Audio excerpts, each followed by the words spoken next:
Hello there, and welcome back to the channel. I am your host Maria Legier, and this is a re-upload of Remembering Rebellion, now that I'm a bit more comfortable in front of a microphone.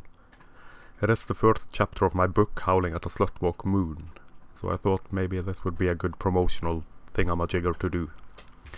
Anyways, here we go. I remember, quite distinctly, lying on the gravel-coated roof of my elementary school and quaffing wine straight from the bottle. I must have been about 15 years old, caught in that strange threshold between carefree boyhood and careful manhood, young and filled with hopes, dreams and aspirations for the not-too-distant future. Somehow, I knew that I would set my mark upon the world in flaming letters 100 feet tall.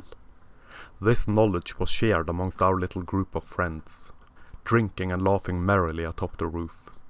We would all put our marks upon this world of ours, in one way or another.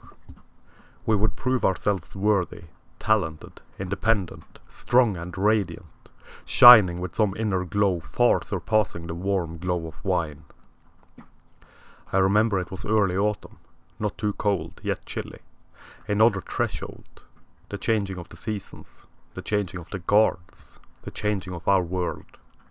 I remember vibrant stars in the sky, a glorious full moon, dark streets illuminated only slightly by the cozy glow emanating from windows of warm homes, fortifying themselves against the onset of winter. A chilling wind blew over us. We warmed ourselves beside the glowing embers of booze and excited tales of the future. A future which both frightened and excited us. That strange confusion that shows itself so vibrantly and clearly in an adolescent mind still caught between maturity and immaturity. This was a time of contradictory feelings and imminent explosions of emotion. I can't remember any particular conversations. Nothing clear. Disjointed words and sentences filled the inner chambers of my skull. I can only remember the clear theme on display. Our circle was slowly breaking up, as we all set forth on our own paths towards whichever future was destined for us in further years of schooling. And we spoke about longing, and we spoke about love, and we spoke about remembrance and remembering. We spoke about never forgetting each other, or, more importantly, ourselves in the strange fog rising from our not-too-distant future. A future shared, yet separate. We spoke about dreams and we spoke about hopes, about where our different muses would lead us on our paths towards salvation and ascension. Our little group fulfilled the roles of the outcasts, the rebels and the ragamuffins, the vandals and the barbarians, wreaking havoc on our small town over the past 3 years or so. And we all knew, that our phase of outward rebellion would change course and steer towards something other than numb rebellion as our minds and bodies changed course and steered towards something other and more substantial, something strange and unknown. This phase was blowing off steam. We knew. There was a sense of honor amongst us vandals, us Visigoths and rogues, no matter how much alcohol we consumed, illegally acquired from liquor cabinets of knowing or unknowing parents. There was a strange knowledge that we were not bad people, that we were, all things considered, good people. Of course, we conceded, our rebellion would stretch all the way towards our burgeoning adulthood and beyond, into the stars and into the vast expanse of unknown deserts which the grim finale of adulthood contained. We would still be outcasts. We would still be rebels, rogues and vandals. We would lend our rebellious nature towards the constructive rather than the destructive, if only we could find the chance to do so. It was not there and then, however. It was so many years into the future that the mere notion that it would all slip away from our clammy hands in the blink of an eye seemed preposterous to us. Ridiculous, unbelievable, and fantastic. At this point in time, we were rebels without a cause. An archetype of troubled youths rebelling against the whatevers and what woulds and what shoulds, against rules and regulations, against the knowledge that our lives were predetermined by our parents, by our teachers, by our fevered madmen that dared label themselves politicians and dared to think that they had any right to rule over us. It is easy, sitting on the cold, rabbled roof of a dilapidated school building, getting drunk and drowning in hopes and dreams, to fall prey to an underlying sensation of euphoria. A bodily euphoria that starts somewhere below the belly button and slowly works its way up toward the vocal cords so that it eventually becomes a roar of joy and laughter and love as clear and clean as the first breath of crisp autumn air. And we roared and laughed and bellowed to our heart's content that night, knowing that soon, very soon, we would become us. We would come into ourselves, into our own, that our lives were only just beginning, and whatever would happen could not happen soon enough. Oh yes. Oh, how great and grand and glorious. The future seemed fantabulous, supercalifragilistic, iridescent and as brilliant as the glazed-over eyes of an alcoholic reaching an odd moment of sobriety. The night slipped away, and we slipped away alongside it, moving towards our homes and our beds, drunk and strange and incapable of logical thought and reason, overcome with celebratory impulses, shook to the core with the sensation of living, of life, exploding with the divine revelation of life. As we parted, we laughed. As we laughed, we parted. And I came home, and I reached my bed, and I wept, and the weeping turned to inconsolable crying. My mouth, where a few specks of vomit still lingered on my tongue and in the corners, quivered and shook, and I could not understand a thing of it.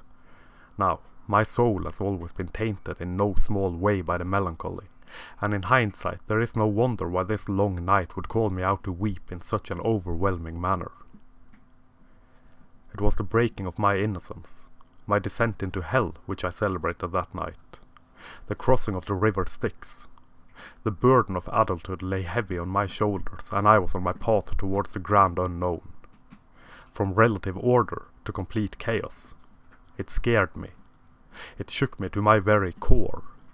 It scares me still as I write these words in that peculiar, woozy, trance-like state I wind up in whenever I attempt to put my fingers to words and my word to finger coherent thoughts and meaning. If I was wiser back then, I would have seen the cause of my melancholic nature and called it out for what it was. The crushing burden of the school lay upon me, even as I lay upon its roof and fractured bowels. 10 soon to be done with years locked in the halls of elementary school was weighing down on me, and the remnants of my distant future crossed over with my very close past that night, as I lay in bed, all alone, knowing that our little group of friends would split up and be tossed to the four winds faster than I could snap my fingers and call my own name out of the desert mirage I saw closing in on me in my mind's eye. If I was wiser back then, I would have called the root cause of my now aching body, tormented and torn by years of repression and denial, by years of hatred slung my way by pedagogy ruined by ideology and brainwashed indoctrination by name. I would have noticed the fork in the road, as it were, which stunted my development and stunted my rational responses and stunted my mind and kept it nailed to the molten core of the earth. And now, I remember, reclaiming for the moment the form of my 15-year-old self, the awkward and sweaty, clumsy confusion of puberty and late-night onset panic and anxiety. This night would come back to haunt me later in life. A grim spectre of confusion and profound introspection. The long, dark tea time of the soul. It was not the breaking of our fellowship, nor the apocalyptic visions of impending adulthood which bothered me. Realization dawned some 15 years later. We had been taught to believe lies and slander, spun truths and covert statistics. There, in our seats in hallowed classrooms in front of an altar of passive information, we had been told that boys were to blame. Our teachers, one in particular, told us time and again, with no trepidation and no shame, that the girls were better than the boys in every aspect, overt, unhidden, unashamed. Horrid school day after horrid school day, piss-poor school year after piss-poor school year. We, as boys, were told to believe in our own inferiority. The girls were more mature, more clever, smarter and better than us. And at the onset of puberty, as sexual education rolled in through the revolving doors of our indoctrination chambers, we were led to feel ashamed about our blossoming masculine sexuality. So simplistic and primitive as opposed to the feminine sexuality, of course. The feminine sexuality reached all the way to the heavens above, so complex and multifaceted that no man could understand, comprehend, or fulfill it. Ours was the savage sexuality of mere beasts, a primal force to be contained lest we lose all control and started raping willy-nilly. Our sexuality mirrored chaos. The sexuality of the girls mirrored order. Brilliant and divine, so complex as to be sanctified as opposed to ours, which was so simplistic as to be vilified. Boys and men could not be counted on to curtail their urges, we were told. All our thoughts were only ever focused on sex. Odd, then, that we ever got anything else done.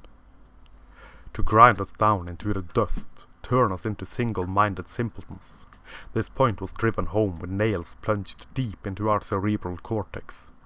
It was shame, pure and simple, a blackboard castration of blood and chalk, a full bodily sensation of shame and regret for every single hard-on ever brought to fruition. I can count single instances of exposed bigotry, and I need more than 2 hands to do so. Every opportunity to bring the point of the boys and their lack of maturity home was used efficiently and eloquently by teachers hiding behind the experience offered pedagogues and adults alike, more experienced and knowledgeable than us, and therefore correct in every aspect of life. Shaming of masculinity hid behind every corner, and came roaring to the front. Our school days were an era of mockery and absurdity, a grand culling of inquisitive and energetic young boys and men. An entire gender dragged kicking and screaming from classrooms to courtrooms of public opinion. A generation of boys made to be ashamed of their gender. If I look at it closely through closed eyes, I can see the wave rushing towards me at great speed. A wave that gains size, gains momentum, and comes crushing in at the shores of my neural pathways with severe destruction. Masculinity has become original sin, a scapegoat on which to lay all the burdens, all the errors of the world. If we look back through the tides of history, it is clear that the burden of the evils of mankind have taken different forms and shapes, from the physical to the metaphysical, from Satan to the Jews. We had torture and death of heretics and witches, Jews and homosexuals, Satanists and gypsies. All groups, all identities, made to carry the evils of the world, from one moral panic to the next, from one hated identity to the next. Leaving the spiritual realm as a society, we are forced to blame the material realm, and so the blame falls on men. And so the group which we are socially allowed and expected to vilify and destroy changes shape and changes form as the tides turn, a tale as old as time. Our society needs its blood sacrifices, so that it can refrain from looking at its rotten core. We had the satanic panic of the 80s and 90s, and now we have the male panic of the here and now. Decades of indoctrination and tall tales, of skewed statistics and outright lies, to teach everyone to hate men and blame masculinity and shoot us down in the streets with learned words, learned sentences repeated ad infinitum. No matter how much it is debunked, no matter what proof and evidence and facts we provide, it is ignored and, yet again, vilified. And in the meantime, the suicides of men go up, up, up. Addiction to drugs and booze, homelessness and loss of jobs and lack of education and lack of direction in life for men go up, up, up. We are told that it is only men at the top, so the men must be well off. Well, my friend, there are mostly men at the bottom as well. What does that tell us about how society views men? Expendable, disposable, forgotten and turned away. Men drop out of schools and out of work and out of society and out of life itself at rates which would be seen as alarming were it women. And no one cares. It is so strange, watching this madness unfold. It is weird beyond human comprehension to see men die, literally and figuratively by the thousands, by the tens of thousands, and still hear society at large tell us that it is only women who suffer. We have become unable to care about men dying from drugs, homeless on the streets, because some women struggle with the air conditioning in their cushy office jobs. Should we dare to talk about men's issues, we have to consider women as well. Should we talk about women's issues, it is only women. Nuance and cooperation is dead. Welcome to the age of one-sidedness. Racist, sexist, anti-gay, MRA, go away, they chant as a liturgy, showing, no, proving to us that they know nothing about men and men's issues. Nothing at all. Instead of listening and trying to understand, they shout us down and claim that we are the bigoted and hateful ones. They fill the world full of lies and they don't fucking care. They spew nothing but what they have been indoctrinated to believe. Men are the scum of the earth, a crust of undesirable fatty tissue to be removed and forgotten, pushed away into dark corners, into oblivion. It is inconceivable to listen to the plight of boys and men, or, for that matter, to let others listen to it. Frightened, the feminist hordes protest and disrupt every meeting, every conference where men dare say that not all is milk and honey in the land of men. Unless, of course, the conferences and meetings are viewed through the feminist lens. And they have the media and the establishment on their side, simultaneously claiming, despite all evidence to the contrary, that they do not. Who is the real underdog, I wonder? Is it the ones that are allowed to speak everywhere, the ones who dominate the discourse? Or is it the ones who are shouted down and denied a chance to speak at every turn? I think we all know the answer to that one. It is confusing and downright frightening. It ain't easy being a man. It never has been. The newspapers publish article after article blaming, hating, demonizing men, as do the televisions, and we lap it up, licking the jackboot stilettos of the tyrants, just as we did in forgotten classrooms years back, decades even. No matter what we do, it is wrong, or twisted and turned to become wrong and bad, vicious and mean. Why can't we hate men? Signed, sealed, then published. This overt hatred would not be accepted were it any other group in society. Such is the ways of the world, the whims of the universe. Day in, day out, an underlying current of hatred, so commonplace that we no longer see it, that we barely register it at all. We do not perceive it as lies, but as truth. The indoctrination is complete, all the way from blue-eyed and naive school children to the very tops of our societies. Our heads have been filled with lies and with hatred, with contempt and hysteria. Every man is a potential rapist and an abuser of women. Twisting and turning, denial and willful blindness, changing of words to fit an agenda, changing of laws to fit an agenda. Men cannot be raped by women, because the laws are written in just such a way. Sexism can only be experienced by women, because the dictionary is written that way. We ought to be scared shitless by this. Yet we walk and accept, with bowed heads, this new speak rising from the grim spectre of feminism. We ought to reclaim our places of education, purge them of ideological indoctrination and bring them back to truth and reason.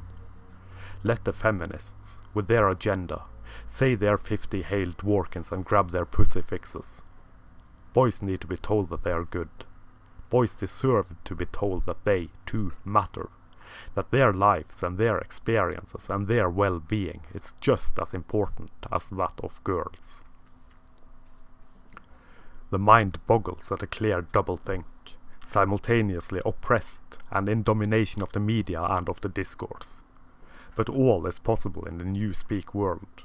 Double plus good, comrade. Double plus good, good think. I know. Invoking the holy name of Orwell is used to death and beyond, but there is reason to do so, and will be for a good and long while if we don't change. And as all good change does, it begins from within. From the first ravages of the first weeping in bed at the age of 15, drunk and bewildered, to the later stages of grief after reaching adulthood with fear and anxieties. Change starts with oneself. And it takes an eternity to reach the turning point. The point where the kettle boils over and all the steam that was confined suddenly fills the room and changes one's perspective of the room. And as perspective changes from within, so does perspectives from without. The more we talk, the more we are heard. A slow change building up like an avalanche, to come, at last, crushing down and into the consciousness of society at large. We need to become fearless. 17 years ago, I spent a night getting drunk on the roof of my old school. And the anxiety that gripped me that night is the same anxiety which grips me now with a body twisted and malformed from crippling pain. It is the same path we have walked down as a society for decades and decades. A society in which men are viewed as unclean, filthy and dangerous.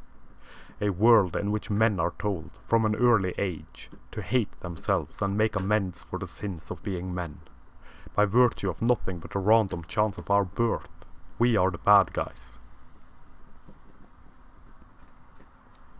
I see myself, sitting on that same roof with that same bottle of wine years later, reaching yet another threshold, another change in my behaviors, feeling that strange sensation of euphoria building up again, thinking, feeling, and remembering rebellion.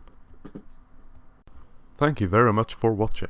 Here follows an outro most befitting a video of this nature, a blatant attempt at virtual panhandling. Should you wish to support this channel, as well as my blog and any further endeavors this strange path will take me on, there are a few ways you can do that. The easiest would be to like, share and subscribe, as well as clicking the sometimes functional notification bell. Having the message, such as it is, manspread and mansplained far and wide will do wonders. You could also support my rambling and barely contained insanity by buying my books, which are linked below. More books will be made available as time allows. I also have a Redbubble shop, linked below, where you can buy prints in various forms of some of the artwork presented in my videos. Or you can contact me through the contact form on my blog for original artwork, commissions or prints direct from the source, so to speak. Until next time, I am your humble bearded bard, Morea Legier, manspreading majestically beneath the steel sky of doom.